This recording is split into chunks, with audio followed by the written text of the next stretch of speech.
Hello everyone, welcome back to my cooking channel কুকু with রিমিস kitchen. আজ নিয়ে এসেছি অ্যামেজিং একটা ইভিনিং স্ন্যাক্স রেসিপি। চায়ের সঙ্গে এমন একটা ক্রিসপি মুচমুচে যদি একটা স্ন্যাক্স থাকে তাহলে তো আর কথাই হবে না, চাটা জমে যাবে। আর শীতের সন্ধ্যাতে অ্যামেজিং একটা রেসিপির সন্ধান নিয়ে হাজির হয়েছি। তো চলুন দেখে নিই এই অ্যামেজিং রেসিপিটা আমি কিভাবে বানাচ্ছি এবং কী কী ইনগ্রিডিয়েন্টস এখানে ব্যবহার করছি। ফুলকপির পকোড়া তো অনেকেই বানিয়ে থাকেন, তবে আজ আমি যে প্রসেসে বানাচ্ছি একবার বানিয়ে দেখুন, অবশ্যই আমাকে কমেন্ট করে জানাবেন কেমন হলো। আমি এখানে কিছুটা পরিমাণে ধনেপাতা দিয়েছি, ফুলকপি দিয়েছি, ফুলকপিটা অবশ্যই গরম জলে ফুটিয়ে নিয়েছি। আর আমি এখানে দিয়েছি পেঁয়াজ, আর দিয়েছি কাঁচা লঙ্কা এখানে গ্রেট করে, আর আমি একটু দিয়েছি জোয়ান যাতে গ্যাস না হয়। ফুলকপি খেলে অনেকের গ্যাস হয়, তার জন্য একটু জোয়ান দিই। আর একটু পোস্ত দিলাম, অবশ্যই দেবেন, অ্যামেজিং টেস্ট হয়। আর একটু বেসন দিলাম, একটু চালের গুঁড়ো দিয়ে দিচ্ছি, দিয়ে একটু মেখে নিচ্ছি। বেসন আর একটু লাগবে, তবে আগে থেকে দেবো না, বেশি বেসন হলে কিন্তু জিনিসের টেস্টটাই লাইট হয়ে গিয়ে বেসনটা বেশি হয়ে যায়।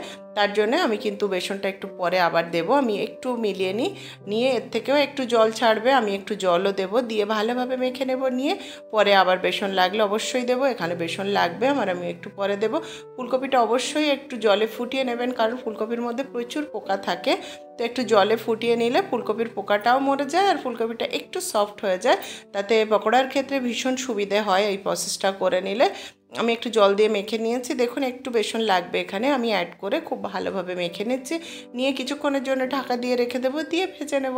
তৈরি হয়ে যাবে আমার অ্যামেজিং স্ন্যাক্স রেসিপি ফুলকপির পকোড়া। অবশ্যই এটা আমার চ্যানেলে নতুন ভিউয়ার্স হলে এক্ষুনি একটা লাইক করে দিন, কমেন্ট করে জানাতে ভুলবেন না কেমন হলো। আর অবশ্যই সাবস্ক্রাইব করবেন, পাশে থাকা বেল আইকন প্রেস করতে একদম ভুলবেন না।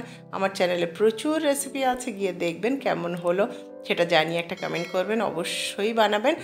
ইউটিউবে প্রচুর ভিডিও থাকে, ফেক ভিডিও, তবে আমার চ্যানেলে একটা রেসিপিও ফেক নয়। আমি যেভাবে বলছি পার্ট বাই পার্ট বানিয়ে দেখবেন, অ্যামেজিং রেসিপিগুলো হয়। অবশ্যই আমার হয় বলেই বলছি, না হলে বলতাম না। আমার তেলটা অন্যদিকে আমি গরম করে নিয়েছি, আপনারা এখানে সাদা তেলেই সরষের তেলে যে তেল আপনারা খান সেটাতেই ফ্রাই করে নিতে পারেন, তবে অবশ্যই মিডিয়াম টু লো ফ্লেমে কুকিংটা করবেন, কারণ ফুলকপিটাও সফট হওয়ার দরকার।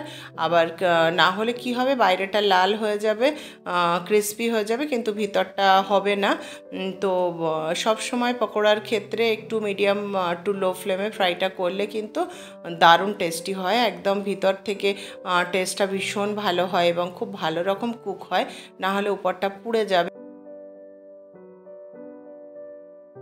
তো চটজলদি কাজ করতে নেই, ওই তাড়াতাড়ি কাজ করলে জিনিসটা নষ্ট হয়ে যায়। তো তাড়াতাড়ি না করে যদি একটু স্লোলি করা যায় তাহলে কিন্তু জিনিসটা খুব ভালো হয়। ধৈর্য সব জিনিসেই কিন্তু বেস্ট ওয়ে। তো এখানে আমার পকোড়াগুলো একদম ভাজা হয়ে গেছে, গোল্ডেন ফ্রাই হয়ে গেছে। এর দিয়ে বেশি কিন্তু আর ভাজবো না, তাহলে কিন্তু এবার তেতো হয়ে যাবে।